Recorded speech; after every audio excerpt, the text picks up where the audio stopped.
Next हमारा topic है ISO 9126 का। ठीक है, ये भी एक हिस्टोरिकल मॉडल है। जिस तरह से MC कॉल था और बोहिम था हमारे पास, सेम उसी तरह से ये भी है हमारे पास।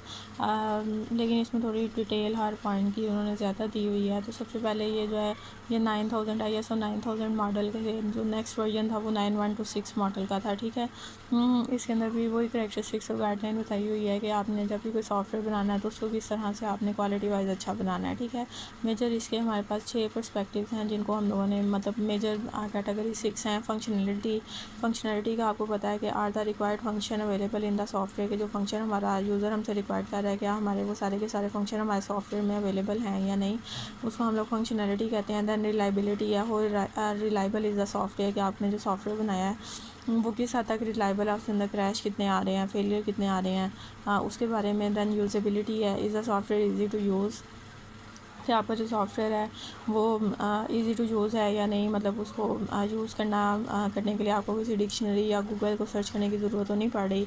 उसके बाद एफिशिएंसी है, इज़ हो efficient is the software. Again वही वाले सारे पॉइंट्स हैं जो हमने बाकी दो मॉडल्स में किए हुए हैं। ठीक है, तो एफिशिएंसी हमारे पास आ जाएगी कि हमारा सॉफ्टवेयर एफिशिएंट है या नहीं है इन रिसोर्स एफिशिएंसी, टाइम एफिशिएंसी। ठीक है, उसके बाद मेंटेनेबिलिटी है कि अगर आपको अपने सॉफ्टवेयर में कोई चेंज करना पड़ा है तो वो कितना इजीली आप उसके अंदर चेंज कर सकते हो।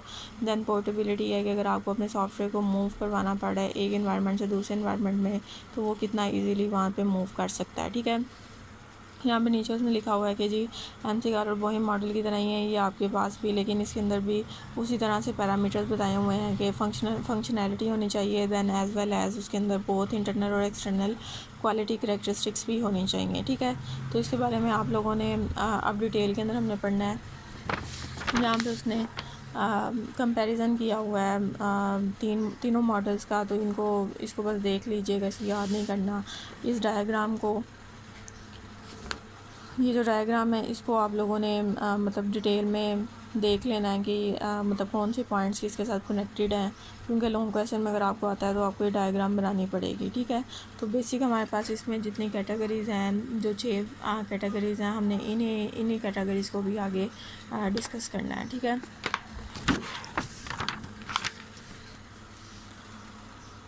यहाँ से हमारे पास अब कैटेगरी शुरू होती हैं। लाइक सबसे पहले है हमारे पास फंक्शनैलिटी आपको पता है कि वो सेट ऑफ एट्रीब्यूट्स है, वो फंक्शन होते हैं जो आपका कस्टमर आपसे रिक्वायर्ड करता है, जो उसकी नीड्स होती हैं उसको हम लोग क्या कहते हैं कि वो हमारी क्या है, फंक्शनैलिटी है। ठीक है, जो कि आपके लोगों को, आपके कस्टमर को सेटिस्फाई करने के लिए ज़रूरी चीज़ें हैं, उनको हम लोग फंक्शनैलिटी कहते हैं। इसके अंदर सबसे पहला पॉइंट आ जाता है, ये फंक्शनैलिटी मेजर पॉइंट है। इसके अंदर आगे से सूटेबिलिटी, एक्यूरेसी, सिक्योरिटी, इंटरऑपरेबिलिटी और कंप्लाइंस आ जाते हैं। ठीक है, तो सबसे पहले सूटेबिलिटी है। सूटेबिलिटी में का मतलब ये होगा कि आपने अपने सॉफ्टवेयर के अंदर वो सारे के सारे टास्क, वो सारे के सारे मॉड्यूल्स डिज़ाइन किए हों जो आपके कस्टमर को सेटिस्फाई करने के लिए ज़रूरी हैं, कस्टमर के जो काम करने के लिए वो सॉफ्टवेयर बना रहा है उसके लिए वो सूटेबल हों। लाइक अगर आप एक अकाउंटिंग सॉफ्टवेयर बना रहे हो, एक मतलब कह लो कि किसी डिपार्टमेंटल स्टोर के लिए सॉफ्टवेयर बना रहे हो, अब उसके अंदर आपने स्टॉक को मैनेज करने वाला मॉड्यूल ही ख़त्म कर दिया है, तो क्या वो सॉफ्टवेयर सूटेबल होगा? बिल्कुल भी नहीं, क्योंकि स्टॉक सबसे मेजर चीज़ है जिसको उसने मैनेज करना होगा। ठीक है, उसके बाद नेक्स्ट आपके पास एक्यूरेसी है। एक्यूरेसी का मतलब यह है कि सॉफ्टवेयर के अंदर जितने भी काम हो रहे हों, जितने भी आपने कैलकुलेशन परफॉर्म कर रहे हो, वो सारी की सारी एक्यूरेट होनी चाहिए, उसके अंदर किसी भी किस्म की एम्बिग्विटी नहीं होनी चाहिए, राइट कैलकुलेशन होनी चाहिए और जितने भी रिजल्ट्स आए वो बिल्कुल राइट होने चाहिए। ठीक है, उसके बाद नेक्स्ट हमारे पास है सिक्योरिटी। सिक्योरिटी में आपका जो सॉफ्टवेयर है वो किसी को अनऑथोराइज्ड एक्सेस ना दे रहा हो, मतलब जिस पर्सन का राइट नहीं है उसको भी एक्सेस दे दी जाए, तो ऐसा सॉफ्टवेयर नहीं होना चाहिए। मतलब आपका सॉफ्टवेयर का डाटा और उसके अंदर जितने भी फंक्शंस या मॉड्यूल्स हैं वो सिक्योर होने चाहिए कि कोई इंटेंशनली या अनइंटेंशनली आपके सॉफ्टवेयर को यूज़ ना कर सके। ठीक है, जिसके पास उसका राइट नहीं है। उसके बाद नेक्स्ट है हमारे पास इंटरऑपरेबिलिटी। इंटरऑपरेबिलिटी ये है कि आपका सॉफ्टवेयर जो है वो दूसरे सिस्टम के साथ या दूसरे सॉफ्टवेयर के साथ इंटरेक्ट कर सकता हो। ऐसा नहीं है कि अगर आपने बना दिया तो वो बैंक के सॉफ्टवेयर के साथ इंटरेक्ट ना कर पा रहा हो, तो वो इंटरऑपरेबल होना चाहिए। उसके बाद कंप्लाइंस है। कंप्लाइंस के अंदर हमारे जो सॉफ्टवेयर जिस स्टैंडर्ड या जिन रूल्स एंड रेगुलेशन के तहत हम लोग बना रहे हो उन्हीं रूल्स एंड रेगुलेशन के मुताबिक होना चाहिए। लाइक हम कहते हैं कि हम अपना सॉफ्टवेयर ISO 9126 के मुताबिक बनाएंगे, तो फिर जितनी क्वालिटीज़ इस ISO 9126 में हैं वो सारी की सारी आपके सॉफ्टवेयर के अंदर होनी चाहिए, उसके साथ कंप्लाइंस कर रहा होना चाहिए। ठीक है, उसके बाद जी नेक्स्ट हमारे पास है जो मेजर फंक्शन था रिलायबिलिटी का। अब रिलायबिलिटी क्या होती है? रिलायबिलिटी ये होता है कि आपका सॉफ्टवेयर जो है वो क्रैश ना हो बार बार, वो रिलायबल हो, उसकी परफॉर्मेंस अच्छी हो, विद इन टाइम वो जो है वो अपना काम कर परफॉर्म कर सकता हो, ठीक है। तो सबसे पहला रिलायबिलिटी में हमारे पास आ जाता है मेच्योरिटी, कि आपका सॉफ्टवेयर मेच्योर होना चाहिए, उसके अंदर फ्रीक्वेंसी ऑफ फेलियर जो है वो बहुत कम होने चाहिए, फॉल्ट्स उसके अंदर बिल्कुल नहीं होने चाहिए, ठीक है। उसके बाद फॉल्ट टॉलरेंस है कि आपका जो सॉफ्टवेयर है वो फॉल्ट टॉलरेटेड होना चाहिए, मतलब उसके अंदर किसी भी किस्म का अगर फॉल्ट आ जाता है तो ऐसा नहीं है कि पूरे का पूरा सॉफ्टवेयर तबाह होकर बैठ जाए, बल्कि उस सॉफ्टवेयर के अंदर अपने आप को रिकवर करने के चांसेस होने चाहिए। उस सॉफ्टवेयर को, उस फॉल्ट को किसी हद तक बर्दाश्त करना चाहिए। लाइक अगर 10 मॉड्यूल हैं, उनमें से किसी एक में आप लोगों ने गलती कर दी है, तो फॉल्ट सिर्फ एक में है, उसकी वजह से वो बाकी के 9 मॉड्यूल्स काम करते रहने चाहिए। ऐसा ना हो कि उस एक के फॉल्ट की वजह से बाकी सब भी काम करना छोड़ दें, ठीक है।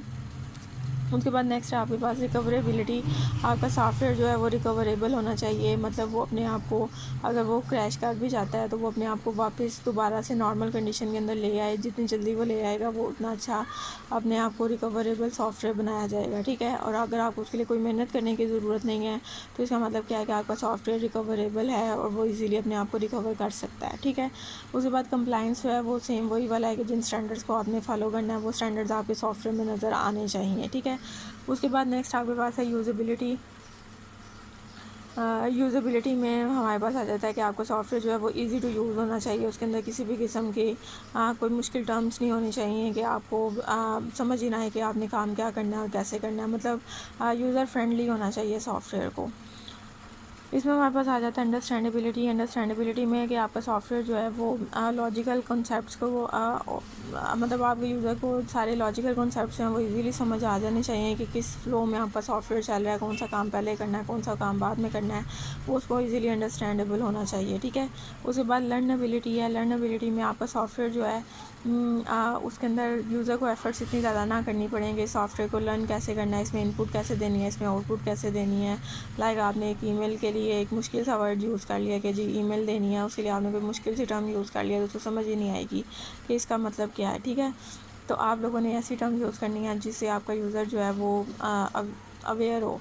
उसके बाद ऑपरेबिलिटी है कि आपका सॉफ्टवेयर इजी टू ऑपरेट होना चाहिए, उसके अंदर जितने भी ऑपरेशन हैं वो इजीली वो परफॉर्म कर सकता हो। और नेक्स्ट आपके पास अट्रैक्टिवनेस आ जाती है कि आपका सॉफ्टवेयर जो है वो अट्रैक्टिव होना चाहिए, ठीक है। कंप्लायंस में अगेन वही बात है कि जिन रूल्स लॉज के मुताबिक आप सॉफ्टवेयर को डिज़ाइन कर रहे हो वो उन्हीं लॉज और उन्हीं रूल्स के मुताबिक काम करता हो, उसके अलावा उसके अंदर कोई भी किसी भी किस्म की चेंजेस नहीं होनी चाहिए, ठीक है। उसके बाद नेक्स्ट है हमारे पास एफिशिएंसी। आपका सॉफ्टवेयर जो है वो एफिशिएंट होना चाहिए, एफिशिएंट इन मैनर के रिसोर्स यूजेज में एफिशिएंट होना चाहिए, टाइम में वो एफिशिएंट होना चाहिए, ठीक है। टाइम बिहेवियर में कि आपका सॉफ्टवेयर बहुत ज़्यादा प्रोसेसिंग टाइम ना ले रहा हो, उसका रिस्पॉन्स टाइम अच्छा हो, उसकी थ्रूपुट अच्छी हो, तो ये सारे के सारे उसके क्या हैं, टाइम बिहेवियर है। रिसोर्स बिहेवियर में आपका जो सॉफ्टवेयर है वो कम से कम रिसोर्सेज को यूज़ कर रहा हो, मतलब प्रिंटर है वो हर टाइम प्रिंटर ही ना यूज़ करता रहे, बल्कि वो उसको कुछ टाइम के लिए यूज़ करे जब उसकी ज़रूरत है, अदरवाइज़ उसको फ्री रखे। उसके बाद कंप्लाइंस अगेन वही उसने कहा है कि वही लाइन आप दोबारा से देखेंगे। उसके बाद मेंटेनेबिलिटी है। मेंटेनेबिलिटी में मतलब अगर आप कोई चेंज करना चाहते हो तो आपको उसके लिए कितनी एफर्ट्स लगानी पड़ेंगी, मॉडिफिकेशन के लिए, उसको हम मेंटेनेबिलिटी कहते हैं। लाइक इसके अंदर एनालाइजेबिलिटी आ जाएगा। एनालाइज़ का मतलब है कि आप लोगों को एनालाइज़ करने में कितना टाइम लग रहा है कि किस किस जगह पे आप लोगों के सॉफ्टवेयर के अंदर डेफिशिएंसीज हैं और आपको उन्हें चेंज करना चाहिए और अपने फेलियर्स को रिमूव करना चाहिए। काजेज ऑफ फेलियर्स क्या हैं उनके बारे में देखना, मतलब पूरे के पूरे सॉफ्टवेयर को एनालाइज़ करने में आपको कितना टाइम लग रहा है या कितना ईजीली आप उसे एनालाइज़ कर सकते हो, वो आपके पास एनालाइजेबिलिटी में आएगा। उसके बाद चेंजेबिलिटी है, अगर आप सॉफ्टवेयर के अंदर कोई चेंज करना चाहते हो तो उसके लिए आपको कितनी एफ़र्ट्स लगानी पड़ी हैं, उनके उस चेंज की वजह से आपको कितने फॉल्ट्स का सामना करना पड़ रहा है, वो सारी चीज़ों के बारे में लिखेंगे। उसके बाद स्टेबिलिटी है कि आपका सॉफ्टवेयर कितना स्टेबल है, लाइक उसके अंदर अनएक्सपेक्टेड इफेक्ट्स ऑफ मॉडिफिकेशन के अगर उसके अंदर कितने चांसेस हैं कि अगर आप मॉड्यूल के अंदर चेंज कर रहे हो तो उसकी वजह से किसी और मॉड्यूल भी अफेक्ट होगा या उसी मॉड्यूल में बहुत ज़्यादा एरर्स आ जाएंगे, ये कितने % चांसेस हैं उसके बारे में आप देखोगे, उसको हम स्टेबिलिटी कहते हैं। नेक्स्ट हमारे पास टेस्टेबिलिटी है कि आपका सॉफ्टवेयर जो है वो इजी टू टेस्ट होना चाहिए ताकि हम उसे वैलिडेट कर सकें कि हमें सॉफ्टवेयर के अंदर चेंजेस करनी चाहिए या नहीं करनी चाहिए, ठीक है। देन कंप्लाइंस वही है। उसके बाद पोर्टेबिलिटी है हमारे पास, आपका सॉफ्टवेयर जो है पोर्टेबिलिटी है कि अगर आप उसका इन्वायरमेंट चेंज करते हो, लाइक उसका हार्डवेयर या उसका सॉफ्टवेयर, तो वो कितना इजीली एक इन्वायरमेंट से दूसरे इन्वायरमेंट में ट्रांसफ़र हो सकता है, उसको हम लोग पोर्टेबिलिटी कहते हैं। इसके अंदर हमारे पास आ जाता है अडेप्टेबिलिटी। अडेप्टेबिलिटी है कि अब वो अपने आप को डिफरेंट इन्वायरमेंट के अंदर किस तरह से अडेप्ट करता है, किस तरह से अपने आप को चेंज कर लेता है। इसके अलावा आपको कितने एक्शंस परफॉर्म करने पड़ते हैं कि आपका जो सॉफ्टवेयर है वो न्यू इन्वायरमेंट में एडजस्ट हो जाए, ठीक है। उसके बाद इंस्टॉलेबिलिटी है कि आपको सॉफ्टवेयर को इंस्टॉल करना कितना इजी है, उसको नए इन्वायरमेंट में इंस्टॉल करने के लिए आपको कितनी मुश्किलात का सामना करना पड़ रहा है, वो इंस्टॉलेबिलिटी में आ जाएगा। कन्फॉर्मेंस ये है कि आप लोगों का सॉफ्टवेयर अगेन वही बात के according to the standard confirm कर रहा हो, जिस स्टैंडर्ड को फॉलो करते हुए आपने उसे बनाया होगा, ठीक है। और उसके बाद रिप्लेसिबिलिटी है कि अगर आप अपने सॉफ्टवेयर का कोई मॉड्यूल या कोई एट्रीब्यूट रिप्लेस कर रहे हो तो वो कितना इजीली रिप्लेस हो सकता है आप विद अदर इन्वायरमेंट या विद अदर सॉफ्टवेयर। अगर आप उसे रिप्लेस कर रहे हो तो वो इजी टू रिप्लेस होना चाहिए, ठीक है। तो यहाँ तक आपके पास इस चैप्टर में से हमने ये मतलब जो चैप्टर 1 मैंने आपको प्रोवाइड किया हुआ है उसमें से बस ये इतना ही, यानी कि हमने सिलेबस पढ़ना था, बाकी दूसरे नोट्स में से पढ़ना है। तो होपफुली कि अब आपको इस तरह से समझ आ गई होगी इसकी।